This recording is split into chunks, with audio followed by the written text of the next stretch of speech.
Good morning, everyone. It's Joker, and today we are back with another slime video. And we're coming back again into EX2 of the new Glenda Beatdown battle.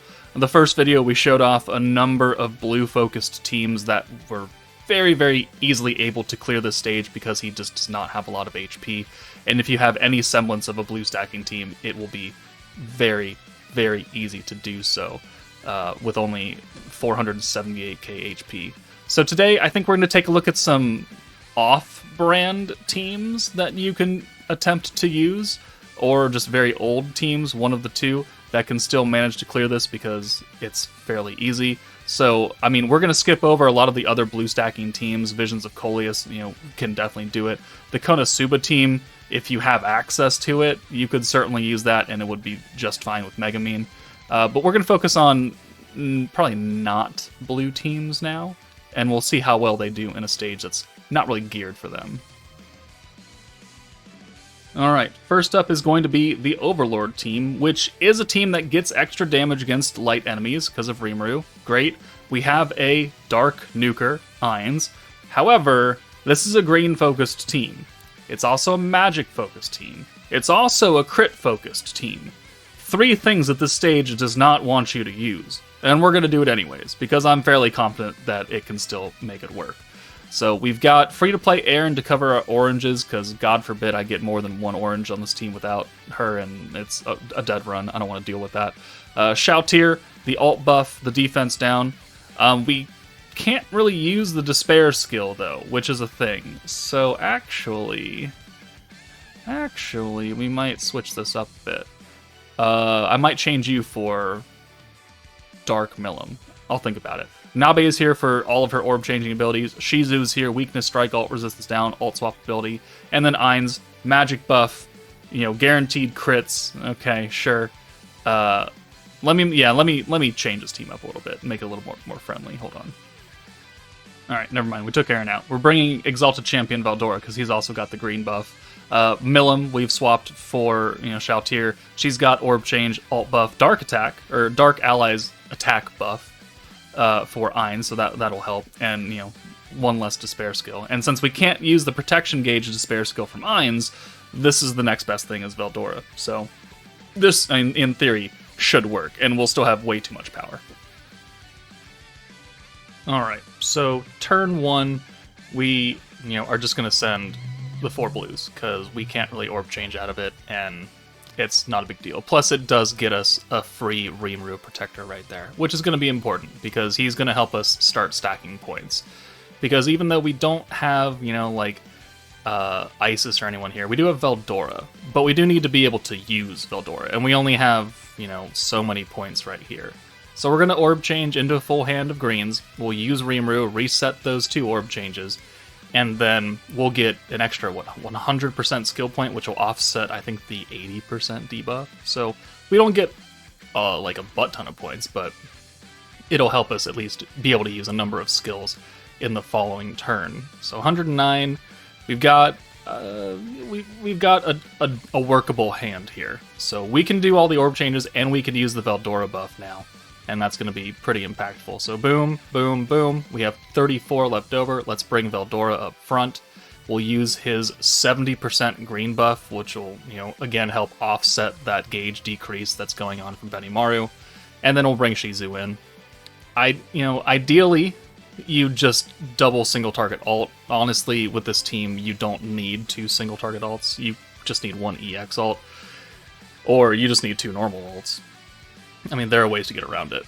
This hand is not great, so what I'm going to do is I'm going to swap out Shizu and Ainz because they're not doing anything for us right now, and I'm just going to reset our 3 units that need to be reset, and we're just going to send the 4 Nabe orbs. This will help us, get better for maybe turn 5. His barrier's down now, which is fine, and cool. Nabe's got type advantage. Technically, well, everyone has type advantage technically except for Veldora. But that hand is much more workable. So we use Nabe's blue convert. We'll use Veldora's convert since both Milim orbs are, Exalted Champion orbs. We'll reapply the green buff to get more gauge increase. And then we'll bring Ainz and Shizu back in. Now, like I said, I go for the EX alts here. You don't have to, based on the damage output that Ainz is doing when we do end up nuking. So if you can get like an early Shizu and early Ainz ult, you could very, very simply nuke with what you have available, and it will kill. It will most definitely kill here. So we have the ult for Ainz, awesome. The traits kick in and we have another Rimuru, so that's great. We'll ult swap away with Shizu, and then we can use an orb change here. We could bring Veldora or Nabe in, it doesn't really matter. We'll bring Nabe in first because her special convert is still low cost. And then, you know, we're looking good. We still have the magic buff applied, so we'll just bring him in and reset him for next turn when we do need it again. And I mean, we just continue on. This is a green stacking team in a stage that's not meant to green stack. As you can see, even with that 70% buff, we don't get an extra Veldora, which is unfortunate, but because we reset him and, you know, we've got 350 skill points to pull from, it doesn't really matter all that much. So we're not applying any despair, because that is a status effect and he will cleanse it and he will heal himself. And while we haven't done the most amount of damage regardless, I mean, why make him stronger? Why make him healthier? So we'll use the Milim Orb Change at, you know, a higher cost than normal. He's got the barrier up. Doesn't really matter though. We just have to deal with it as is. And this honestly will help us get the EX alts too. So I think I accidentally used the Milim buff because I was thinking about nuking, and then I said, nah, never mind. I just want to see what the EX alt does for funsies. So yeah, I use that now for some reason. And then I think about it. And then we decide to just continue on. Because this is a handful of Shizu and Ainz orbs. So there's not really a reason to not send this if you're going for EX alt. So we'll alt swap, we'll orb change, boom, and then we'll bring Nabe in and we'll convert with her at higher cost. Again, it doesn't matter. We still have 234 skill points left over. But this gets us another stack of Rimuru, this breaks the barrier, and this gets us the 2 EX alts for our single target nukers, and then next turn, on turn 9, we will go ahead and nuke while he has his debuffs active. So, 450 points, we'll bring Veldora in, we'll put the magic debuff on again for funsies. I don't think it doesn't make much of a difference. But then Milim comes in, she's going to give 70% ult damage, plus she's going to give Ainz 25% attack, which is just, you know, nice and helpful. And then we'll use the Shizu buff, the Ainz buff, for the guaranteed crits, the magic buff, the ult resistance down, the weakness strike. And that's all we can use here. We could use orb changes, it doesn't really matter though, because Ainz by himself does almost 1 million. So he would have been just fine with those buffs 4 turns ago with just a normal ult. And if that didn't kill, well then we probably would have had a Shizu ult follow up and it would have killed anyways. So there's the Overlord team, green focused, taking on this stage. Let's move on. Alright, next is New Year's Blessing. Orange orbs are not nerfed in this stage. We are a physical focused team, and we are, you know, critting, but as we've proven throughout this video and the last video, really doesn't matter all that much. As long as you have enough buffs to overpower, you can do way more than 478,000 HP. So I have little doubt in my mind that Rimuru is going to not clutch this out. I mean, he was the DPS for the first team in the first video. I see no reason why that's going to change. Alright, so just like most of the other runs, we are not able to convert on turn 1, which is fine, because we know that the 4 blues will give us a Protector Xion next turn, which is good. The stage does not nerf oranges, which is great. It does nerf crit, but as we're going to see very quickly, it really doesn't matter. And he literally countered all 4 hits, which is just ridiculous percentages of odds, to the point that I was very confused. But hey, sure. If this was a Vengeance team, that'd be great. But we're not, so it's just annoying. So here, sorry. Here, we can use the orb giveaway to Rimuru. We're not going to use the rainbow orb right now. We're going to use the future hand of oranges, because obviously oranges do not cycle protectors at all. So even though we're going to get a full hand right here, it's great, we don't get a lot of gauge back for it. We do get an EX ult, which is nice. Or almost an EX ult, sorry. But we're doing 14k a hit. You know, crit's nerfed, right? Yeah? Does not matter. Absolutely does not matter. We've got the barrier, and that matters a little bit. Fine, whatever. We've got Shinsha in the back, who will then be able to alt swap away for Rimuru. Awesome. So we'll do that now. We'll also use Rimuru's attack buff because it does last for multiple turns. So we can apply it now, and then it'll still be their next turn when we can really make use of it. And then we're going to use the future hand of oranges from Hinata to guarantee that we can stockpile some Shion. Because even this 6 hand right here, barely gets us another protector. And we still have to break the barrier, so let's not waste any extra damage on it than what we have to do. But now Rimuru's, essentially ready to go. He's got his own buff. We can apply the element buff from Hinata now because we have 109 points. And we've got a full hand of oranges. And now we're going to use Shion, most likely. Actually, here, I think we Rainbow. I think we swap Diablo away for Shinsha, alt swap again, and then we just run another full hand of oranges, I think is what we end up doing. Or Rainbow Orbs and oranges. So, Shinsha, yep, in, cool, 20-point alt swap away, and then change all of Rimuru's orbs to Rainbow, which gives us 5 rainbows and an orange Hinata. So that worked very well. Rimuru can then go away. This will get Milim's EX alt and a double Shion, max points. And now that we have the element buff applied, we have Rimuru's buff applied, the barrier is down, we are ready to go. Hinata now has an alt, which means that we have a guaranteed orb to swap away for her. And we're ready to nuke. And it's not going to be very difficult. So Rimuru's got a lot of buffs. We have enough points because we're still, we're at turn 5. We have the max 130, so we can use both Shinsha and Milim's buffs, and then we can bring Diablo in and lower the crit resistance that Benimaru has by half. I think Diablo does 25%? 20%. So he only has 30% crit resistance. Not that that's really been a factor this entire fight, as we saw during that first turn when we sent a whole bunch of Rimuru orbs. And it still doesn't matter, because Rimuru does 615k. I know you can barely see it because they updated the stupid final attack thing, but we did 615, and he only has 478k. So New Year's Blessing, Orange Team can definitely get the job done.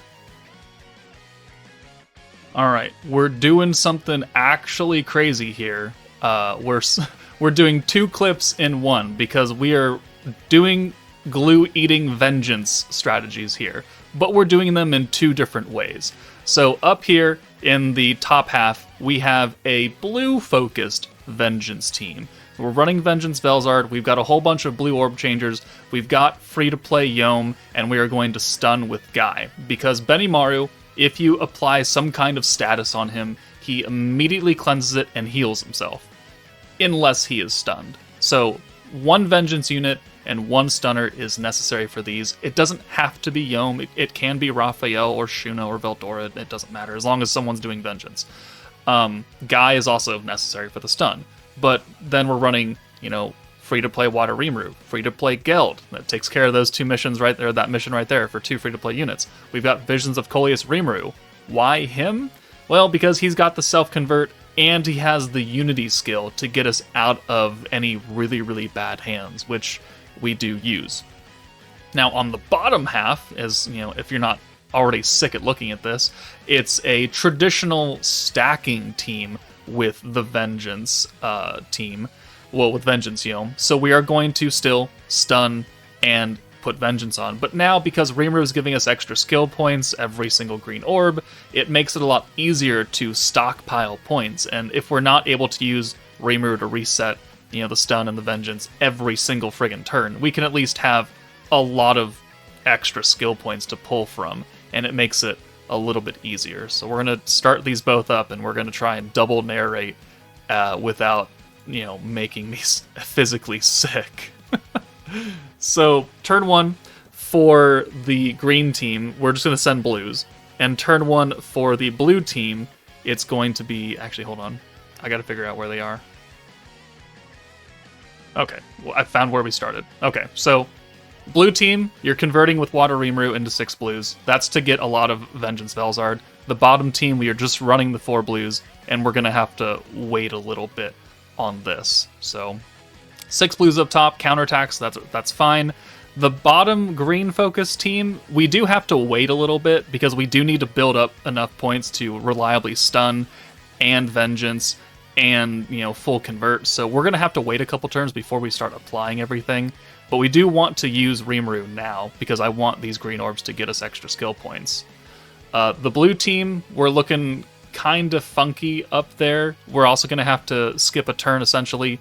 We're not applying the Vengeance, so it's not really that bad of a thing for us to skip a few turns to build up the points. 77 points up top means that we can use 2 orb changes and a stun, or a Vengeance, or whatever you want to call it. We're going to have to play it by ear up there. The bottom, we're looking pretty good for green orbs. We've got 94 skill points. We've got 2 blue converters, plus Trya, who's going to convert, special convert and her own orbs. It's kind of funky, but it works. And now we have to apply the green buff with Isis as well, so we can get more protection gauge. And then that'll get us more. We're still not vengeancing, we're still not stunning, because we are still building up points. 166 is a nice pool, though. Up top, or also on turn 3, we have applied Vengeance Velzard, but because the Vengeance hits from Velzard apply after what Benimaru would normally cleanse, we're fine to do this. He will put a few stacks of Vengeance on him automatically from any counters like this, or just from his AoEs. We actually got 2 counters, so that's actually very good, because he cleanses at the start of his turn, not the end of his turn. So while we haven't broken the barrier, this is now 5 stacks of Vengeance, if you can see that tiny little number up top. And now we have 100 points. Now we can reliably start stunning here and vengeancing, and just making sure that we have as much blue orbs as possible. For the blue team, I am running skill points on blues. That way we can get just the maximum amount of skill points as possible. And as you can see, underneath Rimuru and Guy, we are running Fire Benimaru and Dark Milim, because they give us extra skill points every 2 turns, which is pretty impactful, because even with the charm, we only get like 72 SP per hand, which is obviously not enough to use even 3 skills. So having additional skill points coming in passively is nice. Underneath Rimuru, we are running protection gauge units, so Megumin and Violet are giving us protection gauge on turn 2, and the charm for Rimuru is the protection gauge on green charm. And we're a turn ahead on the bottom team. We're, at this point, it is all glue, right? We have way too many skill points, so you can pretty much not pay attention to that bottom clip anymore, because it's essentially the same thing. We've got 300 SP now.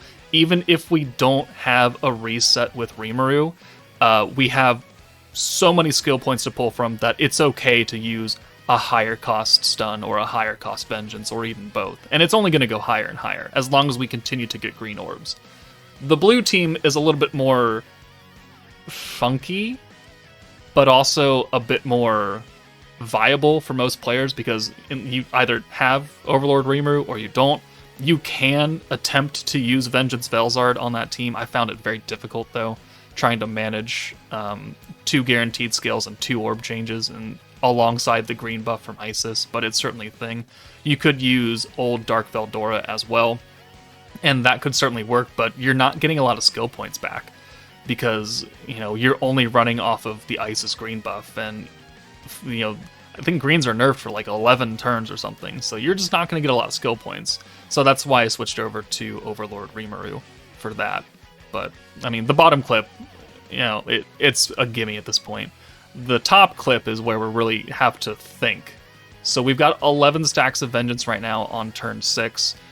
We've got ults, but we're going to bring Guy in. We're going to reset with Velzard, and then we can use his stun at 25 skill points, and then we can get him away, because Velzard is resetting everybody plus the backline, which means that Geld can now come in. We can use his orb change. We have 0 points, and you can see from here that we're not going to get a lot back. We get 72 back, like I said earlier, which, is cool. It's not enough. Definitely not enough, which is why I do want skill point units.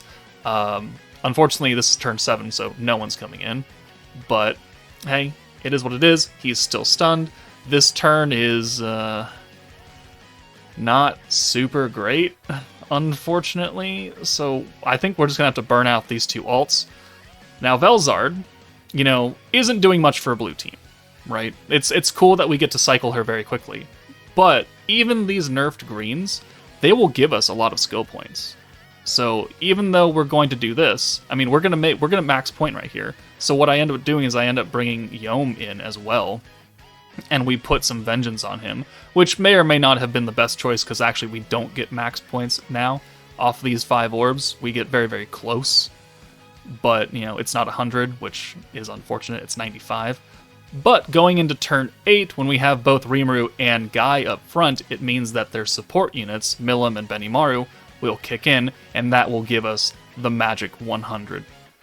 This turn is still doable, right? We still have Vengeance Velzard who's able to reset, so we can do a few things here. It's just, you know, how do we work it? Going back to the bottom, we're on turn 9, so we're a turn ahead now. I mean, orb change is good. He's gonna be, we got, what, 17 stacks of Vengeance now? I'm sorry if this is making you visibly sick. I'm having trouble keeping up with both clips. But boom, we're going to use pretty much every skill on that hand to orb change, keep him stunned, add vengeance, and it just, you know, life continues on. And how many points do we have, right? How many points do we still have in reserve? 210. So, you know, let's use a more expensive green buff as well, just to make sure we can continue to cycle Rimuru as best as possible. Max points, we now have 500 SP. It's not a problem down there. Up top, full hand of blues. Still stunned. We're up to, what does that say? I can't even see it right now. I think it's also up to 17 stacks of vengeance. So, I mean, they're both underneath half HP now. Obviously, this is not a turn 8 kill kind of team. Vengeance never is. This hand, though, it was kind of unfortunate, because if we take Geld out, it's going to bring in another orange orb, and we don't have enough points. We have to stun him.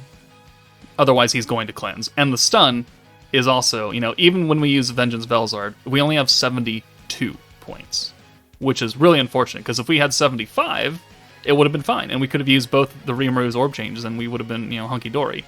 But we don't have it. So it's either send oranges, not get a lot of points, not get a lot of protection gauge, or we use our wild card, the Unity skill, and it'll change those 2 blues into rainbows. That'll give us a full 6-hand send, and it will give us enough to get max points and max gauge, because now they're acting like greens. They're going to give us a massive amount of SP because of Velzard's skill, because they're being classified as greens, oranges, and blues together. So it's going to get that extra 250 SP. And now, on turn 10, we've got a fantastic hand. We can bring Geld in.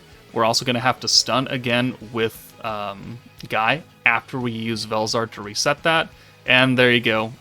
The bottom clip has ended because it's done. We won. So we'll just put it on this end screen right here, and we'll take a look at that team. There we go. So now we're just waiting for the top run to be done. We'll apply one more stack of Vengeance. This doesn't kill this turn. It gets us very close. We're going to bring Geld in, and we're going to full orb change. We're going to send 3 alts and 3 blues here. And even if it doesn't kill, which it doesn't, we're going to have just enough skill points to stun him one more time. So boom, we're doing peanuts for damage, essentially.